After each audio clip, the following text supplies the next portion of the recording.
Hi everyone, welcome to or back to my channel. My name is Shea and I currently live in Bologna, Italy, where I study Italian. So I've been living in Italy for about a year now, and one of the questions I get a lot is about how to meet people and how to make friends when you move abroad. Today I wanted to talk about some of the different ways that I've met people and made friends, but I also want to talk about ways you can meet people if you decide to move abroad and you're not going to a school or you're not going into an office every day, because I know obviously that's the hardest way to meet people because you're not naturally meeting people out in the world. I know there's a lot of options now for digital nomad visas. A lot of people work remote, so maybe people are taking that opportunity to move abroad. But one of the scariest things is figuring out how you will meet people, especially if you will be working from home or you just can work from your laptop anywhere. One of the scariest parts of moving abroad is leaving everyone and everything you know behind and starting a new life somewhere. So I want to talk about some ways you can meet people and make friends and how I've done that while living abroad here in Italy. One of the biggest issues I ran into was that I met a lot of really cool people, but not everyone stayed.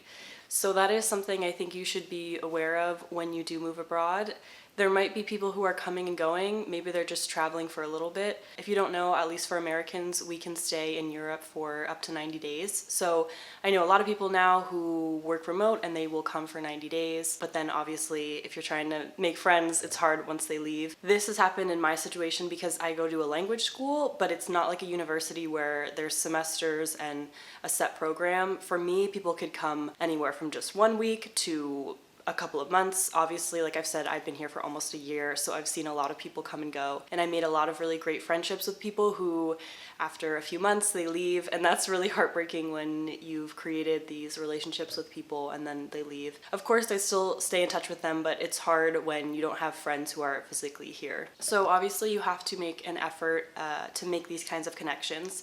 So here are some of the ways that I've done that. First off, social media. Obviously not everyone uses social media, and I am very lucky to have the social media presence that I have. A lot of people have just reached out to me because they've been following my channel for a while and they follow me on Instagram and they've introduced themselves and wanted to meet up. That's obviously just luck on my part, but I still think it's a great way to meet people and reach out to them directly if you search on Instagram, like other people who are living where you're living, or even things like TikTok. One of the things I did when I got here was I made a TikTok where I was speaking Italian and I introduced myself and I said, I'm Shea, I just moved to Bologna, I study at a language school and I'm trying to learn Italian and I want to make friends here. If you are open to meeting and practicing Italian, message me on Instagram. I got so many messages on Instagram. I did not expect this video to blow up like it did, but it did, and I got hundreds of messages. There was no way I could have met with all of these people, but it was a great way because the girls that I did meet, some of them are like my best friends now, and when I think back, I'm like, oh, they were one of the girls that I met from my TikTok video, which sounds insane, and maybe, you know, you don't use TikTok or maybe you're afraid to post a video. Honestly, if it's the only video you post, like at least try it, because with TikTok, they will push out the videos to the people directly like in your area first. So that's why I had so many people who saw my video who were from Bologna or at least in the area, and Italians that wanted to help me with the language. I feel like if you want to do a language exchange, people are usually really open to that because they love helping you and maybe they also want to learn English or whatever your native language is. Sometimes, you know, it's like dating in a way. Like maybe you won't click with someone, maybe you won't really feel a friendship connection with someone, but at least it's a good way to meet people. So social media, it's social media for a reason. Like it's a great tool to connect with people. Just message people on Instagram and be like, hey, I see you're a student here, or hey, I see you're also working remotely here. Let's meet up. And like, you just have to make that first step because it's really unlikely that people will just randomly come to you. But with that being said, you know, maybe put in your Instagram bio that you're a digital nomad currently working in wherever you're at, or at least something in your bio or some way for people to see that you are here in a certain place and maybe, you know, you're an expat or whatever. That way, you know, if people do find you, they know your situation and they can also reach out to you. Another method that I tried was Bumble BFF. I have never used this before and it feels really weird when I talk to my other friends who used it. They're like, it feels so weird to use an app to meet friends. Like, oh, that's so lame. But not really. Like, if you really don't have another way to meet people, then it's a good way to meet people. Like, because obviously these other people are also open to meeting you and wanting to form a friendship connection. I thought it was a really cool way to meet different girls who also live here in Bologna. Unfortunately, a lot of them still were just like passing through. Maybe they were on like a tourist visa or they weren't here for very long.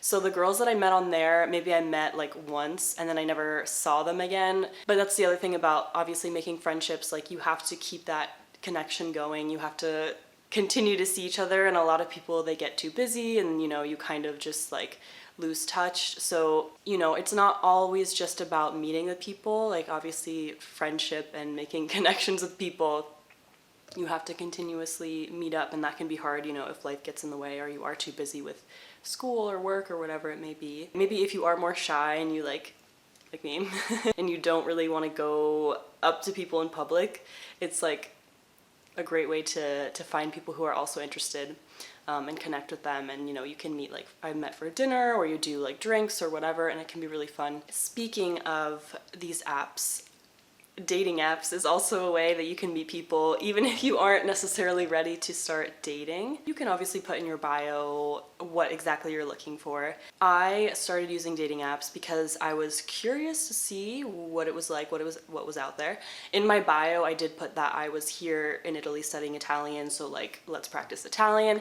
And also on Tinder now you can choose different interests, and one of them is like language exchange. I didn't necessarily start using Tinder because I was like, I need to find someone. It was more just like, I want to see what's out there and get practice, talking about myself in Italian and having like real conversations with people. Because a lot of the friends that I met, if they spoke English, we always ended up speaking in English. But I found that on Tinder, usually when I had dates with guys, we only spoke in Italian, which for me was really good. And obviously, if you are like, you definitely don't want to be dating, like you don't have to use Tinder, but it is a fun way to meet people. And honestly, I had dates with some guys who like, it definitely, there was not a romantic connection, and it was just, I ended up having a nice conversation with them. So you never know. Also, maybe like you guys could become friends, who knows? Obviously, okay, there are a lot of weird, creepy people. I had some dates that did not go well. For the most part, at least you have practice, like having real conversations with people. Who knows, like you might just meet your boyfriend. Sometimes that happens. Anyways, it's fun, put yourself out there. And then obviously, of course, different events. A lot of people told me, oh, like if you have a hobby, you could join a club or like look at Facebook groups. There definitely are a ton of those types of groups and stuff like that on Facebook that I've joined just to see, like, there's expat groups, so people will post, hey, I just got here, like if you want to meet up. Or maybe someone hosts like an event where you can meet a bunch of other people. Like I said, I am pretty shy, so I wasn't really keen on like joining a group or like starting a club or like a hobby or something like that. But I don't know, there's always usually like running clubs and things like that where you can meet obviously people who are interested in the same types of things. And again, I feel like the best way to find this is on Facebook groups. Also, again, if you are in a place where you're interested in learning the language, there's usually always some type of language exchange. For me, I know a few places here in Bologna that do like an English aperitivo. So obviously, maybe you're not doing like language exchange, you're just meeting other expats who are there. But they also have events. I think there's one every single week at this certain bar or pub that does like Italian English language exchange, or Italian, I don't know if it's necessarily English, maybe Italian, whatever language you have, Spanish, whatever. I found these on Facebook, but also just heard like word of mouth, people at my school talk about it. Once you do make friends or meet other people, you can also ask them about the different events that they've gone to. And then, like I said, different clubs or sports, maybe, join a gym. And a lot of times gyms will have like Pilates classes or certain classes. I'm sure if you go frequently, maybe you'll meet other people who also go frequently. Gyms also scare me. I don't know how I've made friends in all these scenarios when I'm like, I'm scared to do everything. And then last for me, school. I talked about this. Obviously, I'm lucky that, I go to school. Not everyone has a place they can go to every day, like an office or school, to meet people. But like I said, unfortunately, a lot of these people come and go. So it's fun for, certain times when I have a lot of people at school that I like to hang out with after school. We get lunch, we do aperitivo, we hang out on the weekends, whatever. But then there are some periods of times where there's like no new people, and I definitely feel pretty lonely. I had to start making an effort to pursue friendships with people who I knew like lived here or would be here at least for a long amount of time.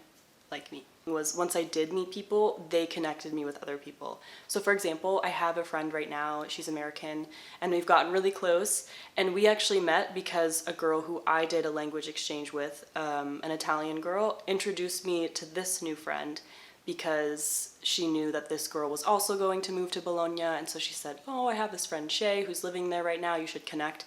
We connected and now we're friends. So you never know what connections you will make through other people. For example, this girl that I'm now friends with has met other people because she's very, very extroverted and loves to connect with people. So she said, oh, I met this girl, we should all hang out. Like, that's just kind of how you can form a friend group. So you never know what connections you'll make through other people. But, you know, you have to put in the effort to actually start those connections first. So those are all my tips for you of how I've made friends. I feel really, really lucky. It's a really beautiful thing because I feel like I have a lot of connections now that make me really happy. For example, I've been sick this week and there's a lovely woman from my school who's older than me, but she's just so sweet, and I've known her pretty much the whole time that I've been here because she's also been here long term, and she dropped off soup and food and all this stuff for me, and I just felt like it's so nice to know that you have people here who care about you, even though you're in like an entirely new country. But you really never know who you're gonna meet and like the connections that you'll make with people, because it really is special to be so far away from home but still feel like you have a community here. It's really cute and sweet. If you are worried about not having a community, not having friends, and that's one of the things stopping you from moving, obviously it's normal and natural to be scared and anxious about it, but I wouldn't let it stop you from making the leap to come out here, to move to where you want to go, because you will always find a way to make connections with people. Obviously you can't just sit around and do nothing and wait for people to come to you. You do have to put in the effort to make connections with people, but it's definitely possible. And like I said, you never know who you're gonna meet through someone else or some other activity that you do. If you're already moving abroad, that's a huge thing to do to put you out of your comfort zone. So why not just keep doing things that kind of scare you to help you grow and help you make connections with people? Because I promise you, some of the people that I've met have been just some of the coolest people, and I really feel like they've made a huge impact on my life, and it's really cool. Looking back now, I would have never imagined that I would have connected with all of these different people, and it's just a really cool thing. I didn't start making these deeper connections with people until like months and months in. So, you know, it might not happen right away, but like I said, don't let it stop you from moving abroad or pursuing a dream that you have. Of course, it's going to be scary. There's a lot of other things besides just not having friends that make moving abroad really scary, but for the most part, I found it a really valuable experience. I hope you enjoyed this video, and I will see you all very soon. Bye!